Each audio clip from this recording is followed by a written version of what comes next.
This interview is a part of the Oklahoma Historical Society's Oral History Program Living Legends collection. There is no original date given for this interview. The interviewee is introduced by Mr. James Parker. This interview was with Mr. Hardin W. Masters, Oklahoma City businessman and son of poet Edgar Lee Masters. This material was re-recorded on May the 24th, 1985 for inclusion in the permanent collections of the Oral History Program by Judith Michener. The sound is extremely faulty on this Master Living Legends tape and cannot be rectified in the re-recording or copying. We have copied it exactly the way it appears on the master tape.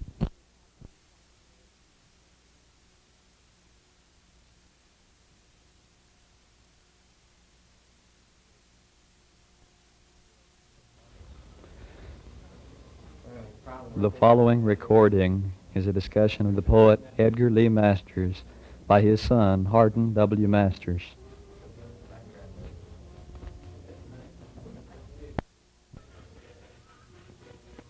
First of all, let me say that it is a pleasure to be here this morning for two reasons. I enjoy talking to young people. And secondly, and more important, is that your college has my highest admiration. It is a school of high principles, a school of Americanism, and it is led by dedicated, patriotic people. So thank you for letting me come out to see you today. I must say, before getting into any serious comments, that I do not feel competent to be a literary critic. This has not been my area of major interest in life, but I will do the best I can, and certainly I can tell you a few things about my father, Edgar Lee Masters. Speaking to you today reminds me of a story about the university student sitting for an examination. He was asked to compose one verse of poetry, including the word analyze and the word anatomy. So this was his poem. My Anna lies over the ocean, my Anna lies over the sea. Oh, who will go over the ocean and bring back my Anna to me? Well, I hope in endeavoring to discuss my father's poetry that I can improve this poem, but I doubt it. It is also said that the poet can survive everything but a misprint, so I'll avoid that. Father was born in Garnett, Kansas, which is not generally known. Most people, of course, think he was born in Illinois. And he was born on August 23rd, 1869, which also is a date that is often wrong in some of his biographies. It's written as 1868. But he corrected me on this date one time, and I'll stand corrected in reporting to you. In my opinion, he was indeed the Horatio Alger of the American poets of his area. He knew hard work, he knew the demands made on him by a limited education, and he seized every opportunity to correct and improve these handicaps. He studied law in his father's law office in the little town of Lewiston, Illinois, and passed the bar examination without further ado, and I might add that he passed the bar examination the first time he took it, which is something of an event. This was in 1891. Let me go back a little and reconstruct some of his background and some of his attitudes as I remember them, and some of his aims in life. Father's background was from pioneer stock. His favorite people, I imagine, his favorite relatives were his grandfather and grandmother. His grandfather was named Squire Davis Masters, and his grandmother Lucinda. And they lived together in central Illinois for a period of almost 90 years. Squire Davis dying at the age of about 94 and Lucinda dying at the age of about 96. Father enjoyed one very fine year at Knox College at Galesburg, Illinois. In those days it was called Knox Academy. His attitudes in life, I think you would have to say by today's standard that he was a conservative Democrat. He, as I pointed out, was a hard-working individual. He spent every waking hour either reading law, reading books, or writing. He was a great believer in keeping himself in good physical condition, and one of my first recollections of the man was to hear him snorting and puffing in the bathroom in the morning, where he had filled the tub with ice-cold water, particularly in winter in Chicago. It can be awfully cold. He was also a great believer in a daily walk, and spent many weekends in the company of people like Clarence Darrow and Judge Kennesaw Mountain Landis, who was, if you may remember, the baseball commissioner. These men would walk together on Sundays, and I have a very vivid recollection, particularly of Judge Landis and fathers walking in Jackson Park, swinging their walking sticks and discussing many things. He was also called, I guess, the angry man of poetry, and did not believe in gilding the lily in any way, was always very outspoken in what he said and what he wrote. I think one of his aims in life probably could be said to be that he wanted to read everything that had ever been written, which was a difficult chore, of course, but he did carry paperbacks and modern library in his coat pocket, read continually on the train going back and forth from his home to his office in the Loop of Chicago. He was a great worshiper of the Greek experience, so-called, the Greek way of life. He loved the Bible and thought it was one of the most wonderful books ever written. He liked the Iliad, the Odyssey. He was a great student of Shakespeare and all of the philosophers, particularly the Germans. He enjoyed Kant very much. He read Rabelais, Milton, Robespierre, Balzac, Walt Whitman, of course, and these are just some of the names that were on our shelves in the library at home. He could read original Greek and Latin, and rather fluently. I think all of this was the preparatory to his writing, and he felt that he was establishing almost an impregnable foundation for his writing by his avid reading. It might interest you to know that the Spoon River, which has been translated into 8 or 10 different foreign languages, has to date sold over 140,000 copies. That's quite a lot of books for a book of poetry. It was not, according to Father, his best book, although the public knows him by this book primarily. Father's best book was Domesday Book, which was a book that he published subsequent to Spoon River. Actually, the book was published in 1920 by the Macmillan Company. And later on, he wrote a book called The Fate of the Jury, which was an epilogue to the Domesday Book. Altogether, he wrote over 22 books of verse, 14 to 20 books of prose. He wrote quite a few plays, which is not generally known. He wrote many, many articles for magazines like the American Mercury, Collier's, Poetry, Esquire, Cosmopolitan, to name a few.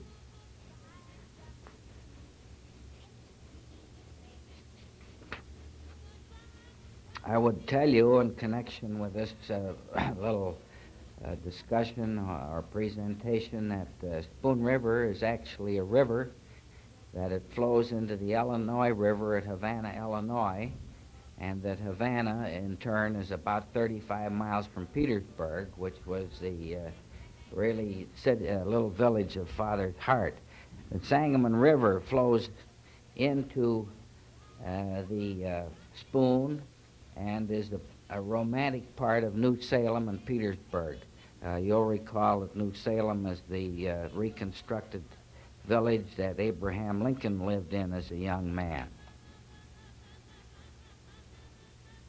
It would probably surprise you to learn that Father thought that Thomas Jefferson was our greatest president, even above Lincoln, which was quite a concession. And He wrote a book on Lincoln called Lincoln the Man, which was a very controversial book, but I think if you ever took the time to read it, you'd realize that he felt that Jefferson was the outstanding man insofar as American presidents were concerned. He also was very intrigued with the life and books of William Jennings Bryan, and as a matter of fact, Father campaigned for him at the time he ran for president. And I recall at that time that we were living on the south side of Chicago, 4406 Greenwood Avenue, to be exact, in an apartment on the third floor, and Father had a breakfast for Mr. Bryan during the campaign. Bryan came in my room. I was just a young guy, and chucked me under the chin and said he thought that I'd probably get along all right. This was kind of a vivid recollection. I've told you that that Father was probably, if he had to be classified, would be classified today as a conservative Democrat. He was president of the Jefferson Club of Chicago for 2 terms, which I think he enjoyed very much, and that was about as politically active as he ever got. Also, one of his very great friends and one of his inspirations during life was a man named William Marion Reedy, who was the publisher of Reedy's Mirror in St. Louis, Missouri. And I recall that when Bill Reedy passed on, Father asked me if I'd like to go down to the services with him, and of course I wanted to go, and we went.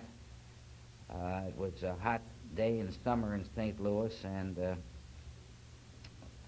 gentlemen in the party stopped several times at cool saloons to have a beer on the way to the cemetery, and when we got out there, one of the men that was very close to Reedy, I think as a matter of fact he'd been on his editorial staff, stepped over to the edge of the grave to take a last look at the coffin, and the side of the grave crumbled in, and this portly gentleman fell in and had to be hauled out, and that was a story that Father always enjoyed telling, that I thought was kind of amusing.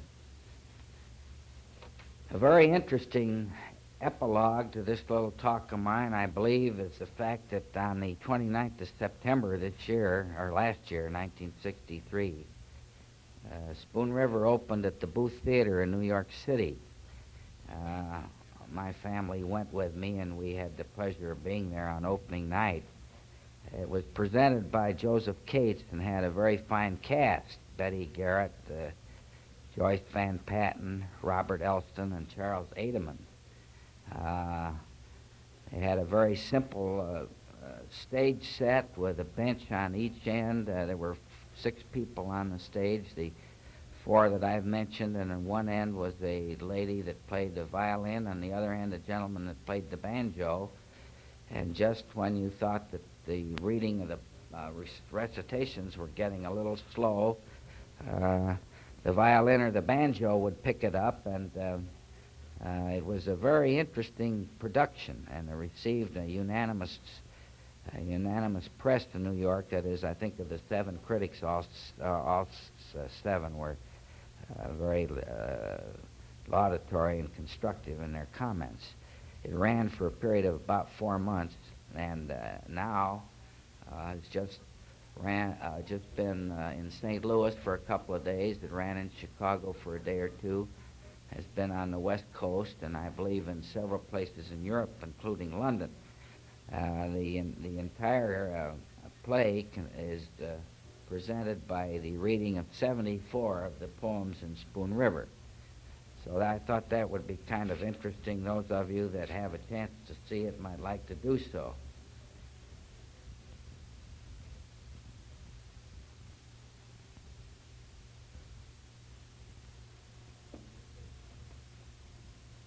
I would get back for just a minute in connection with the theater and tell you that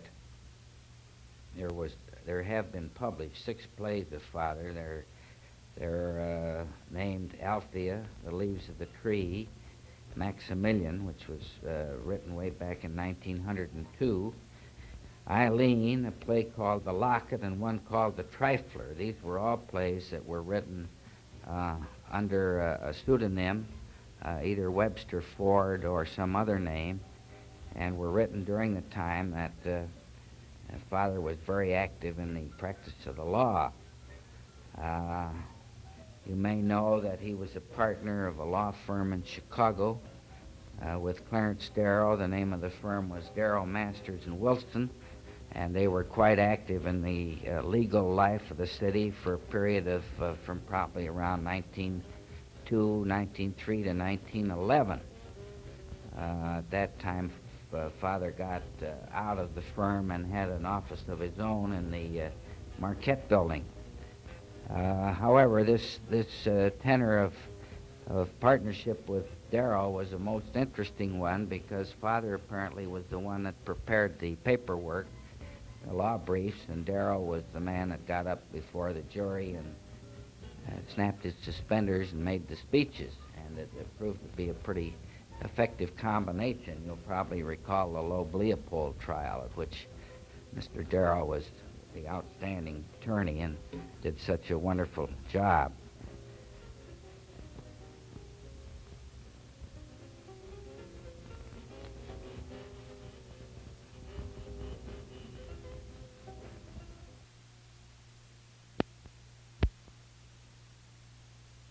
In my opinion, there would be no more suitable close to my few remarks today than to read a poem from Spoon River entitled Lucinda Matlock. This poem actually was written about his grandmother, Lucinda Masters, the wife of Squire Davis, that we just talked about a while back. This is the poem from Spoon River, Lucinda Matlock, and I think emphasizes Father's love for the country, for the Spoon River countryside, but for his deep dedication to this particular individual. I went to the dances at Chandlerville and played Snap Out at Winchester. One time we changed partners, driving home in the moonlight of middle June, and then I found Davis. We were married and lived together for 70 years, enjoying, working, raising the 12 children, 8 of whom we lost ere I had reached the age of 60. I spun, I wove, I kept the house, I nursed the sick, I made the garden, and for holiday rambled over the fields where sang the larks, and by Spoon River, gathering many a shell and many a flower and medicinal weed, shouting to the wooded hills, singing to the green valleys. At 96, I had lived enough and passed to a sweet repose. What is this I hear of sorrow and weariness, anger, discontent, and drooping hopes? Degenerate sons and daughters, life is too strong for you. It takes life to love life. Thank you very much. It's been very nice to be with you.